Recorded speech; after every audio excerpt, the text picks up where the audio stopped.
What's going on, guys? Rybombi Teacher in the house, and I am here with an article that I felt like I had to weigh in on the conversation for. I've seen this article going around quite a lot of people recently, and this article basically talks about all of the problems of Sword and Shield with alleged 100% proof. If you want to read this article for yourself, I'll leave the link to it down in the description below.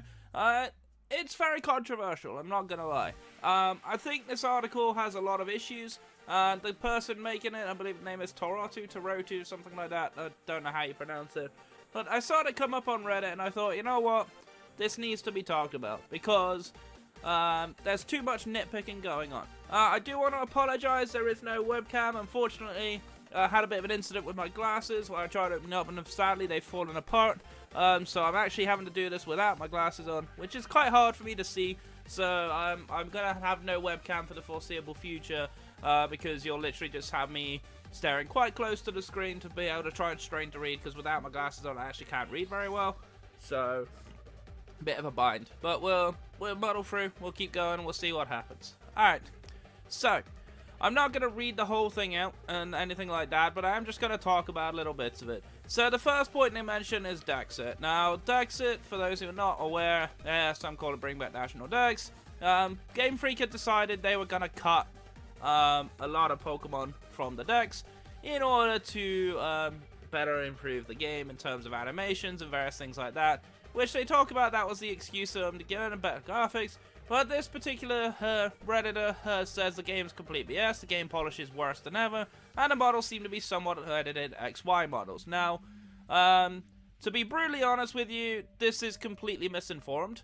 The reality of the situation is, when Game Freak made the models for Generation 7, they have the same engine as Gen 8, it's the same engine for both seasons, but what they did for Generation 7 was they actually made the models in higher upscale to the models for Generation 8, but they had to downscale them to fit the capacity and the limitations of the 3DS console, which we are now no longer on. So that's the information I was given, and I found out from that.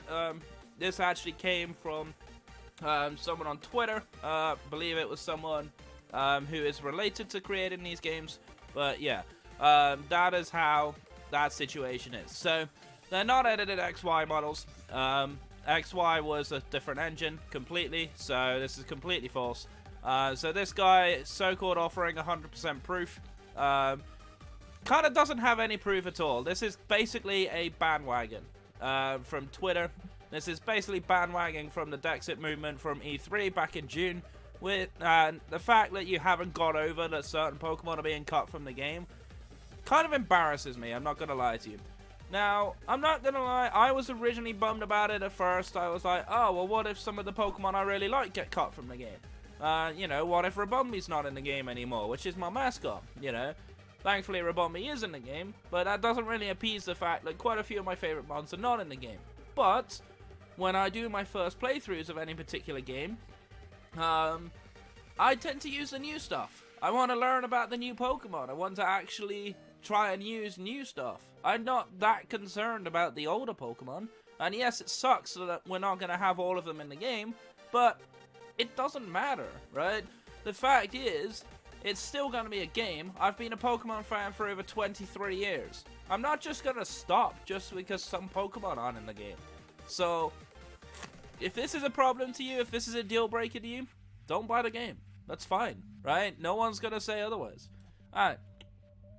So the next thing they talk about is the moves being cut. I actually did a separate video on this already, talking about moves that are no longer gonna be in Sword and Shield.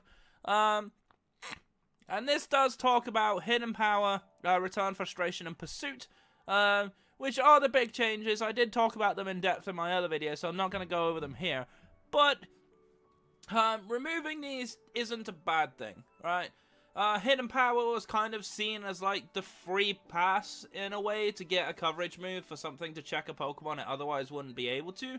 So it's kind of interesting to me to see that get cut from the game. I don't have a problem with it, because we don't actually know the extent of all the moves that have been put in. I did do a video recently with my friend Exostorm talking about all the move changes. That was quite a long video, so there was a lot of changes in that video that we had to talk about, which does actually make the loss of hidden power actually not a bad thing. It seems a lot of people have had hidden power replaced with Weather Ball and various things like that, which is actually more powerful than hidden power, so it's not a big deal to me. The return Frustration and Pursuit, yes, it does buff certain Pokemon, but it also nerfs certain Pokemon. So yeah, it's frustrating for some people, but to be honest with you, this is okay, right? It also talks about removing signature moves of certain Pokemon. A lot of these signature moves have been removed because the Pokemon aren't in the game anymore. Diamond Storm's no longer in Sword and Shield because Diancie's not there, right? And that's fine, right? Twin Needle's no longer in the game because Beedrill's not there, right? These signature moves are often being removed because they are no longer usable. Kommo-o's Z-move, Clangorous Soul Blaze, is no longer in the game because there's no Z-moves anymore, but it has been replaced by a move called Clangorous Soul, which is Kommo-o's new signature move. So this is basically just talking about moves being cut, but they haven't actually considered the moves that have been replaced, and that is something that it needs to be bear in mind. Now, there are some signature moves like Darkest Lariat, Sparkling Aria, Mystical Fire, all of these that were signature moves that are no longer signature moves, but that is something that Game Freak has done before, so that shouldn't be new to you. Which would kind of imply to me that this particular person is maybe not a long-time Pokemon fan, or he's just simply bandwagoning from Twitter because he doesn't have an opinion of his own. I'm not sure.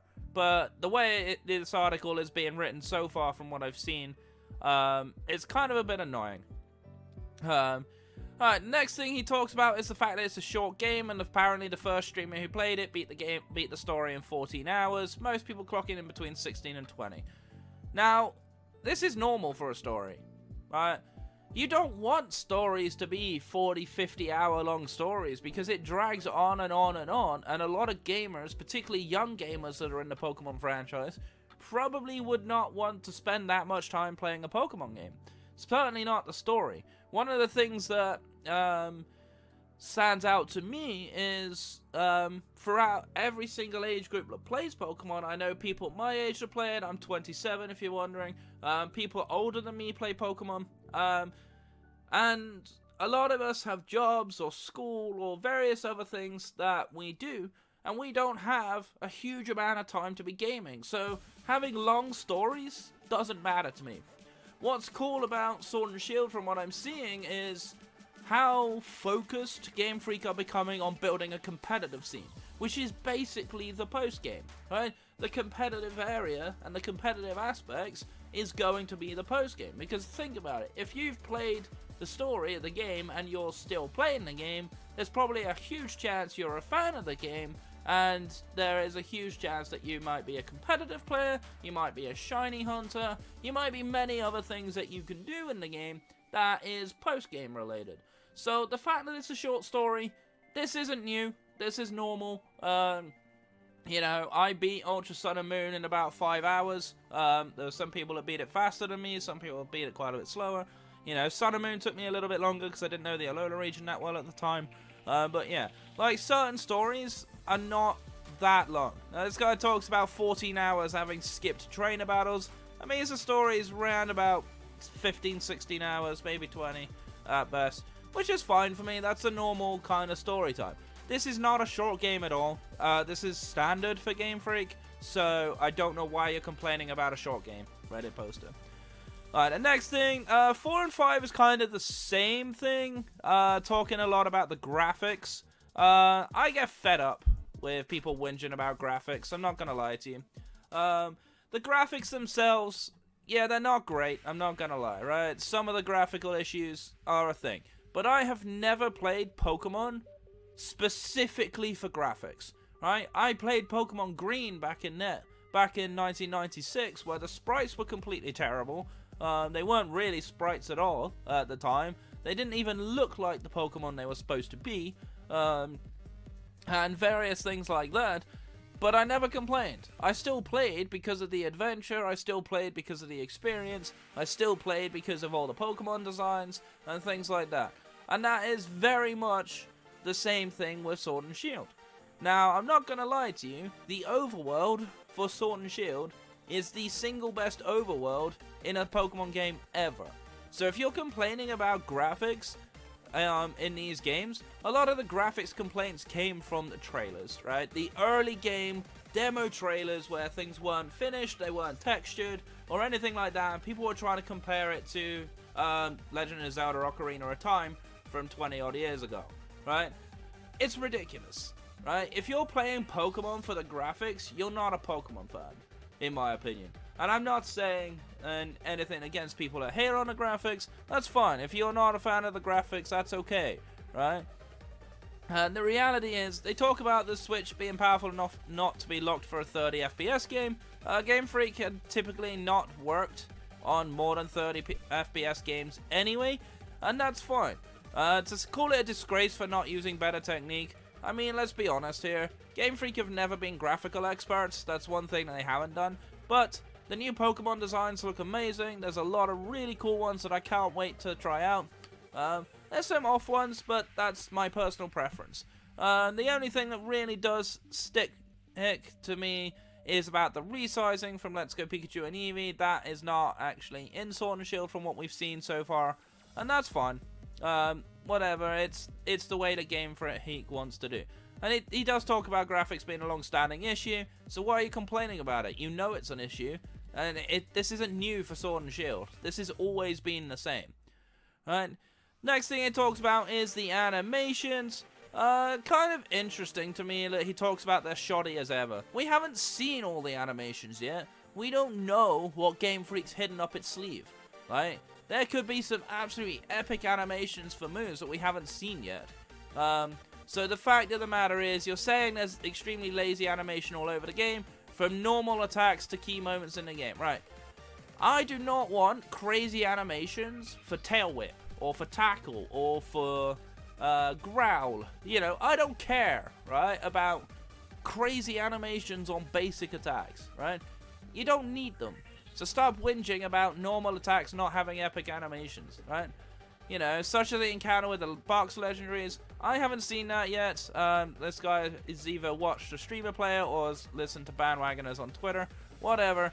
But for me personally, I'm not that concerned at this point. I haven't played the games yet. I don't know enough about the animations to know how good they are. Or whatever. But it's kind of like, And this guy does have supposed evidence here for copy-pastes from Pokemon Ami or whatever, which is immediately a load of rubbish because Pokemon Ami has different spriting in it, it's a different engine, and it has different models, so this is complete nonsense, I'm afraid, so your so-called proof does not exist. Right? Pokemon animations are just as bad as before, if not worse. Whatever, sure. Now, this is a Pokemon Headbutt. Headbutt doesn't need a crazy animation. What are you talking about, right? Doesn't need it. Right? And that's fine. Whatever, it happens. So, animations, typically, big problem with Game Freak. They always have been. They've never quite been the polished that we'd all like. But at the end of the day, it's Pokemon. That's what we've come to know for years on end, right? Next thing he talks about is cutscenes. Now, the thing with Game Freak is that for the last recent couple of years, they've been really trying to focus on the story element of gaming, right? They've been a lot more story-driven. Now, for some people, that is quite frustrating. To me, I kind of like the opportunity to just be able to explore the world without actually being restricted. I get it. But this is the way that Game Freak want to go with the Pokemon games, and at this point in time, I don't really mind it too much. Like, you get to learn more about the lore of the game, which we didn't have from before, really, or that well. But yeah, I don't think it's a bad thing. I don't necessarily think it was the worst thing. It talks about a lot of cutscene intrusion. Again, I haven't played the game. I haven't seen the game being played, so I don't know if this is actual reality here. But yeah. As far as I'm concerned, cutscenes are a thing in Pokemon. They have been for a long time. Whatever, right? It's just the same. Let's see. Talks about the difficulty as well. Now, look, as a Pokemon fan, I like a challenging game, but I understand that I'm a veteran of Pokemon, right? I've been around for an incredibly long time, so I've got a lot of base underlying knowledge going into the game, which perhaps a younger player who is new to the franchise or someone who's just playing these games for the first time, they will not have that knowledge. So it is impossible for Game Freak to design a game that is challenging from a young person's perspective as well as a veteran's perspective, right?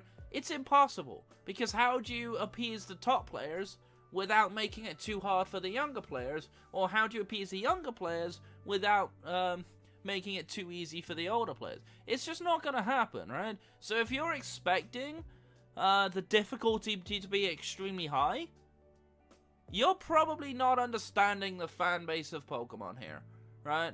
And that's the problem what we see here. I'm not concerned about the story being difficult or anything like that. Now, I'm not going to lie to you, Ultra Sun and Moon, there were some definite very difficult moments in there. The Ultra Necrozma battle definitely springs to mind. Totem Lurantis was pretty strong. Totem Araquanid caught me completely off guard, right? Totem Ribombee, actually a very difficult one to break down if you didn't have the right prep for it. So, it's very, very difficult to make a difficulty level that's okay for everybody. Now, there are some things like the experience share and various things like that that kind of sucks, that we don't have the switch on, switch off anymore. This guy talks about going 3 trainer fights without getting a full heal. Don't know about that yet. Haven't played the story, haven't seen the story. So yeah, it is what it is. But as far as I'm concerned, this guy talks about the first streamer avoiding fights and didn't train at all. Again, haven't watched it, didn't want to spoil myself on it, so can't talk to that, but it is whatever. Right? Next thing it talks about is post-game being non-existent. Now, I've talked about post-game briefly already, where it's more like the competitive Pokemon hunting, the shiny hunting, various things like that. The various different aspects of Pokemon that you can do in post-game, it's a lot easier. There's no frontier, there's also no frontier-like facility. So this article immediately already contradicts itself, because it says there's no frontier-like facility, then it says it has a battle tower, which battle tower has typically been a frontier facility for a very long time, and a short sequence of missions. This kind of reminds me of the Looker missions from Sun and Moon, so not too surprised. Where you beat some Dynamax Pokemon for your rival to catch the other legendary. Cool, fine, whatever. That seems like an okay post-game for me. If the battle tower's got some degree of challenge to it, I'm okay with that, right? Do not worry about it. Not only this, but the battle tower is an inferior version of past towers. It doesn't have a super single nor super double battles. It has no triple battles and there's no tower bosses. It's just random trainer NPCs. This is the battle tree from Sun and Moon. It's basically the same thing, right? That's not a big deal, man. Why are you making such a big deal out of a battle tower not being stupidly hard, right? Again, we're talking about multiple fan bases here. We're trying to be accessible to everyone. Now, there's no super single nor super double battles. That's fine, right? At the end of the day, it's about consistency. No triple battles. Now, triple battles, to my understanding, haven't been a thing since Generation 5. So I'm not sure why you're mentioning triple battles here. But I'm not really that bothered, right? Let's be honest here. I haven't played the battle tower or anything like that, so I don't actually know anything about it. But I'll have that opinion for myself. I won't have that opinion based on a Reddit post that so far has been proven to be heavily inaccurate. Alright. Next thing. Problems with game design and behavior. Beyond difficulty and progression, there's other problems in the overall design. Examples of this: not being able to catch Pokemon in wild areas until you get a badge allowing you to do so, which usually covers your current level. Really? You're trying to tell me that you should be able to catch a Pokemon higher than your level in the wild area early on in the game, and you think that's okay?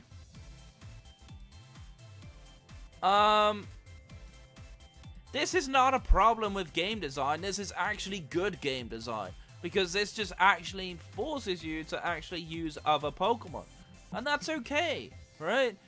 And that's fine. Why should you be able to go to the wild area, get an OP level Tyranitar before you've even got Gym Badge number 1? Why should you be able to do that? This is actually good game design to be able to work it out. Meaning if you find a level 31 shiny or a level 31 Pokemon you really want, you won't be able to catch it until you go to beat the next gym. Fine. Right? This is just a stroke of bad luck, and for shiny hunters, that's been a thing for years. Right?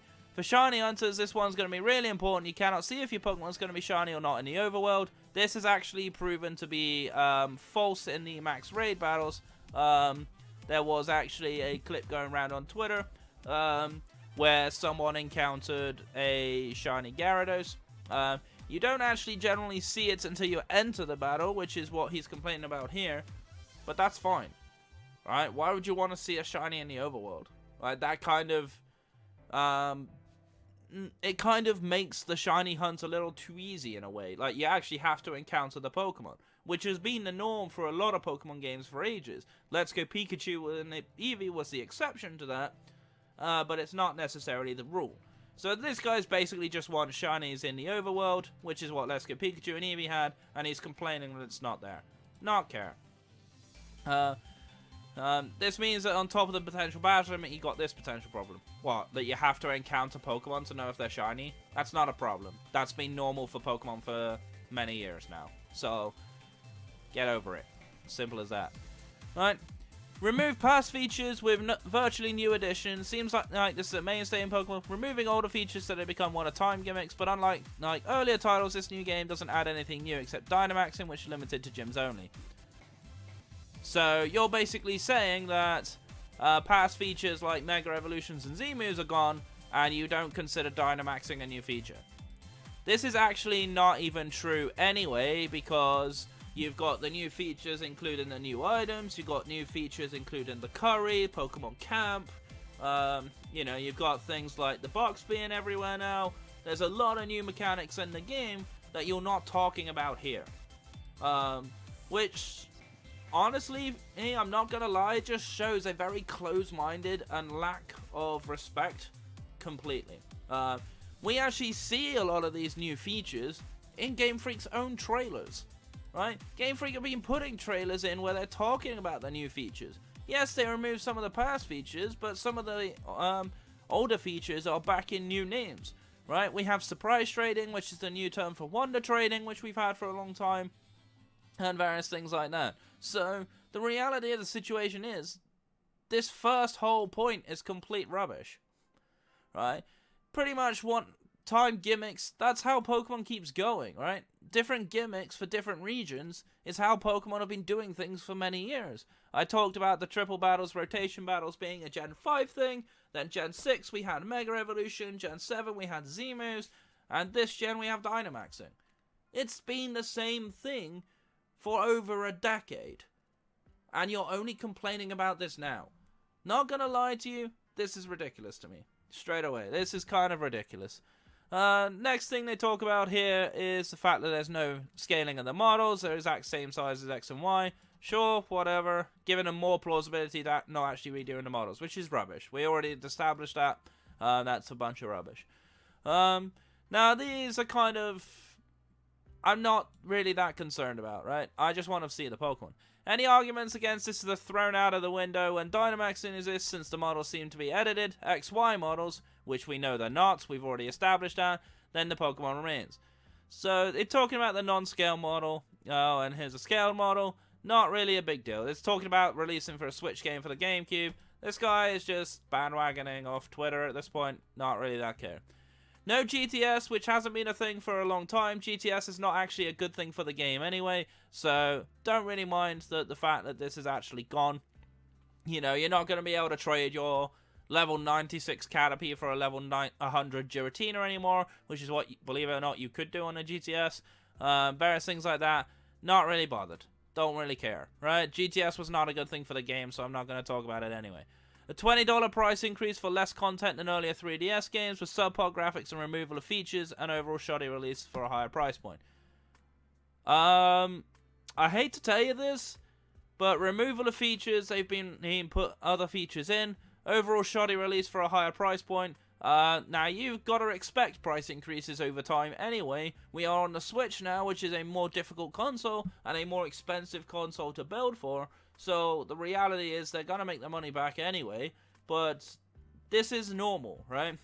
because I remember getting a Game Boy game, a Game Boy Color game, for about £15 in UK money back then, right? Then I moved up to £30 for DS games and various things like that. And then 3DS games were nearly £40. And then now we're up at £50, or £45 as it actually is in UK money. It's about $50, $60 in a lot of other countries. But it's like £45 in UK money for the Switch game, which isn't that big an increase, to be honest with you. So I'm not really that bothered. I'm okay with it.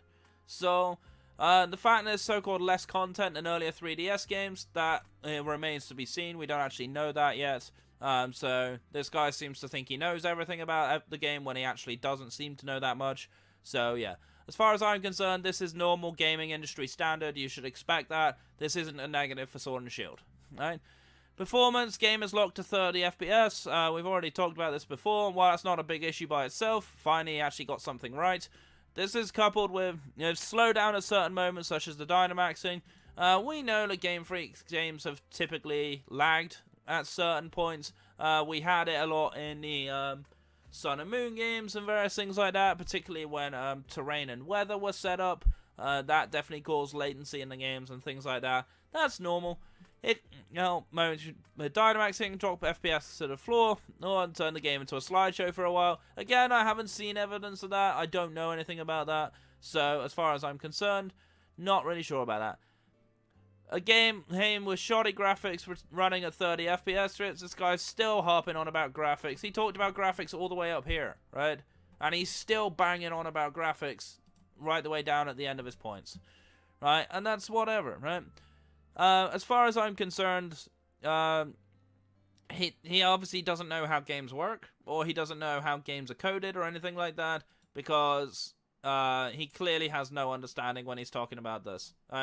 No understanding to me. Okay, so that's fine. Right?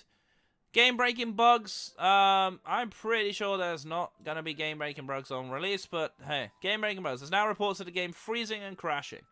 That's not a game-breaking bug. A game-breaking bug is a situation where you encounter a particular situation, which means that you can no longer play the game anymore. This is not a game-breaking bug. This is probably where people have got the game early or whatever, and they haven't updated their Switch console. That is the main reason why these kind of things happen. But yeah, this is captured through a Switch, not emulated.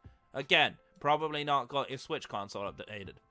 Then there's a next point here that talks about the overall lack of quality, polish, and effort put in. As far as I'm concerned, and I think at this point you're just bandwagoning. I'm looking at this article and I'm just 100% convinced you're bandwagoning at this point. It's apparent in many ways throughout the game. Let's see, this is all the minor, somewhat minor, but still very telling problems. Things like ROM backgrounds or just voids for Pokemon battles. Again, haven't seen that, but this guy apparently has loads of them. One example of void background there. Examples of backgrounds on Indoor and everywhere else in both the Let's Go Pikachu and Eevee Coliseum. Sure, whatever. Then there's complete lack of music in the game story, most important moments. I'm 100% convinced this is probably not even true.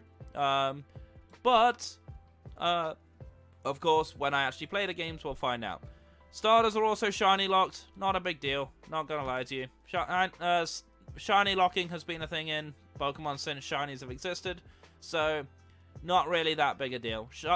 Shiny locking starters, yes, it sucks. You know, I can't shiny hunt my starter to start my journey off with. Whatever, that's fine. I'll just play with the regular starters. I'm okay with that. Not really that bothered. The complete lack of music and the entire world freezes when using certain objects. Okay, whatever. To this, you add up the emptiness of the wild area and the badly implemented weather changes that don't make much sense. The weather changes actually make a lot of sense if you actually understand what the wild area is. I suggest whoever made this post actually goes and read up on the actual wild area and see how it works. No animation for flying. This is probably bandwagoning off of Wingull. There's apparently no Elite Four, no Victory Road. Haven't played the story, don't know. It's added to all the other problems that showed a lack of effort put into them. Now, honestly, not having a Victory Road or an Elite Four isn't a bad thing. Now, Game Freak themselves have gone on to state that the way they're doing the League Champions route now is through this tournament style system, which is how they've done it in the anime since Kanto. Now, having no Elite Four, no Victory Road, this was basically the same as the anime. Is this a bad thing? No, right? They're actually going towards being more realistic to the anime, which they haven't really done for over 20 years. Is this a bad thing? No. So, this is not even worth mentioning as far as I'm concerned. Now, he then goes on and talks about this franchise deserves better, you deserve better. Now, look, right? No game company is perfect. Not a single game company I have ever known has created a perfect game. There are games that I've had huge fans of, been massive fans of, but even those games are not perfect, right?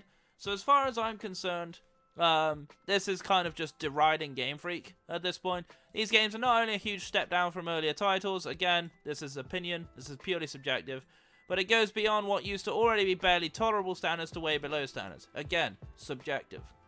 Keep in mind, it's the biggest, most profitable franchise on Earth. Yes, it is. And it makes its money because people like you are still going to be playing the games, and people that are whinging still buy the games and play the games, and Game Freak are quite happy with this. Right? If people are still buying the games, then Game Freak's happy. Right? So at the end of the day, hey, the best way to do it, the best way to actually voice your concern is not buy the game. Because if Game Freak notice that their sales are down from their previous generation, then they'll have realized that something's wrong, right? So that's how this situation works. This is the first time a main Pokemon game is released on console. That's not true, because Let's Go Pikachu and Eevee was released on the Switch. People were excited for Game Freak to finally do whatever they wanted, and it's been done with the most minimal of efforts. Again, purely subjective. You're not a member of Game Freak. All the money you've spent on Pokemon didn't went on making this a better game. Poor grammar makes it even more funny. It went straight into the pockets of the people in charge, those that made sure this was made with the most minimum effort, and those that cost corners.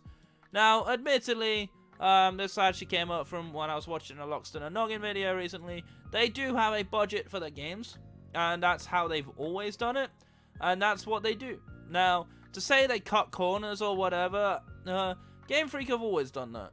Right, this isn't a new thing for Sword and Shield. So you're telling me that this is Sword and Shield new? It's not, right? We've all known about this for ages. Companies that made games decades ago on hardware less powerful than a Switch shouldn't be doing a better job than Game Freak. Again, purely subjective. Where are all these companies making games on decades ago hardware less powerful? Where are they now?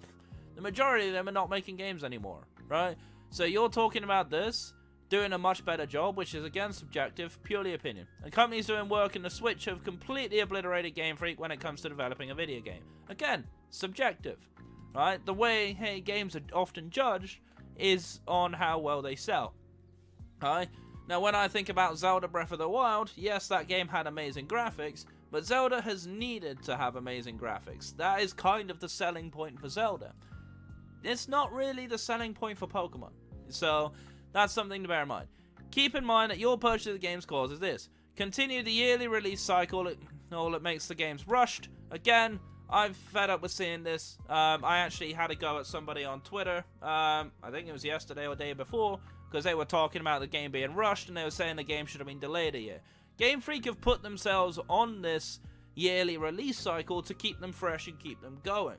Now, there is a chance that next year we either see Diamond and Pearl remakes, which would make sense, or we may not see a game at all. You know, there's no telling as to what Game Freak are going to do now that they're performing on the Switch. So, I don't think it forces the developers to rush into it saying crunch time. We don't know anything about that. We don't work for Game Freak, none of us know. Creating a low morale problem, again, we don't know that. Tells them you're okay with these problems and they'll keep lowering the bar and cutting corners on development. Some of these problems that are in this article don't even exist. They're not actually problems.